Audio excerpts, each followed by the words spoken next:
So tonight's match of pitching will look like this. Making his first start of the season for the Marlins, his name is Eliezer Hernandez. Eliezer Hernandez is 6'0" and 214 pounds, 26 years old. He is a pretty young pitcher. In his career, he hasn't been all that great though. 7-15 lifetime record with a ERA a little bit north of 4 at 4.67. Career, he has 217 strikeouts in 225 innings of work. Nice. He has 4 pitches that he relies on. His fastball, slider, changeup, and sinker. The fastball is used half the time, just about at 51.5%. The slider at 34.5%, followed by his changeup at 12.2%, and the sinker at 1.8%. So, according to the percentile rankings right here, which I shall show you right now, the percentile rankings, I believe from what this says, show that the dude doesn't really throw all that hard. Are you sure about that? I would think if his fastball, I would think with fastball velocity that low, that he wouldn't really do that. And with the low whiff percentage, he seems like a guy who is going to get a lot of ground balls against him. Of course, we want to make some contact. Eliezer Hernandez is comparable to that of 2018 Jaime Barria, and you may remember that year of Barria when he won. That was his rookie season when he won 10 career games. Astros fans, for you, if you're watching this, he's comparable to 2020's Christian Javier in the way that he throws. For batted balls, he's if for Blue Jays fans, if you're watching this, he's comparable to last year's versions of Trent Thornton and Ross Stripling. In 2021, his fastball would drop a little under 16 inches, while his changeup would drop about 28 inches when he would be throwing the ball. So that's just a little bit there for you. Now let's look at his opponent that he will go up against. The pride of Cal State Fullerton, Michael Lorenzen. Let's talk about what he throws. So Michael Lorenzen, kind of the pioneer of the two-way player. If you remember his days in Cincinnati, he also hit a little bit. He even played a little bit of left field, and he could pitch out of the bullpen. So almost like a Swiss Army knife, if you want to think about it that way. Yep. Mr. Lorenzen relies on 6 pitches. Okay, so that's a lot in the toolbox.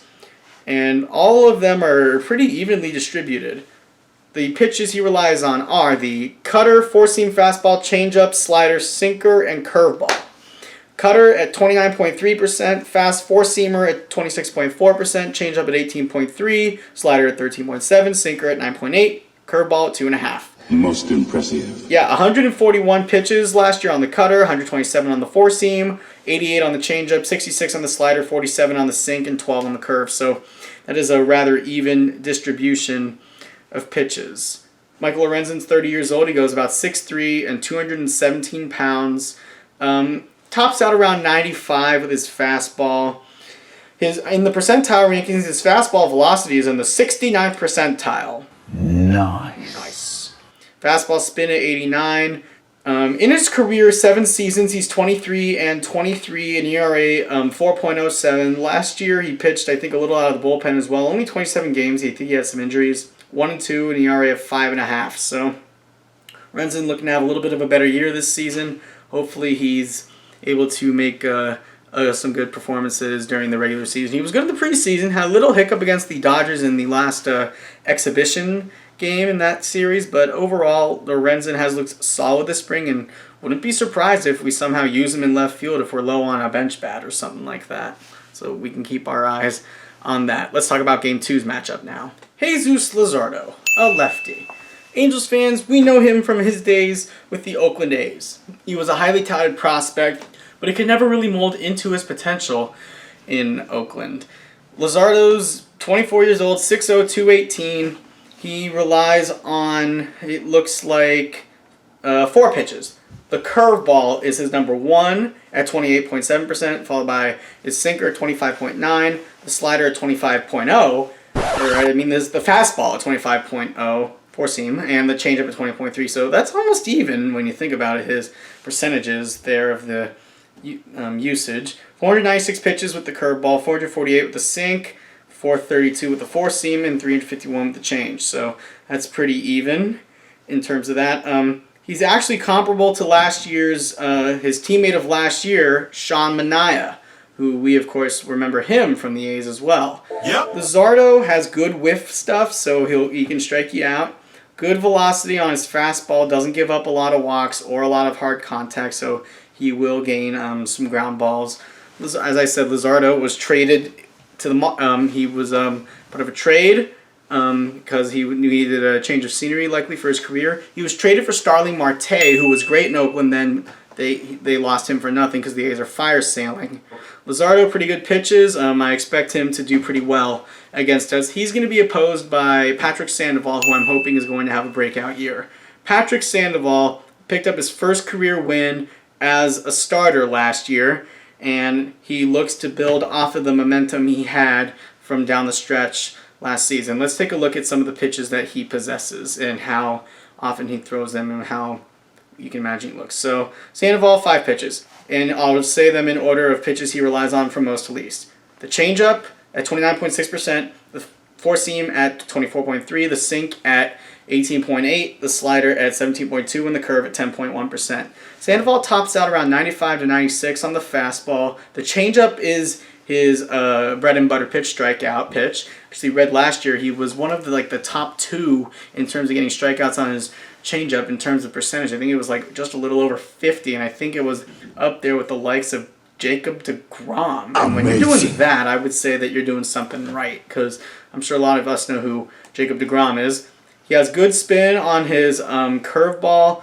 Whiff percentage is in the 92nd percentile. He does give up some hard contact, though.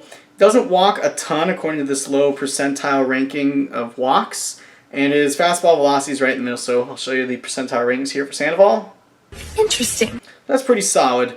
Now let's do the players to watch. I would say for the Marlins, they've got a few interesting guys in the lineup, and one of them would be the young future star of Jazz Chisholm.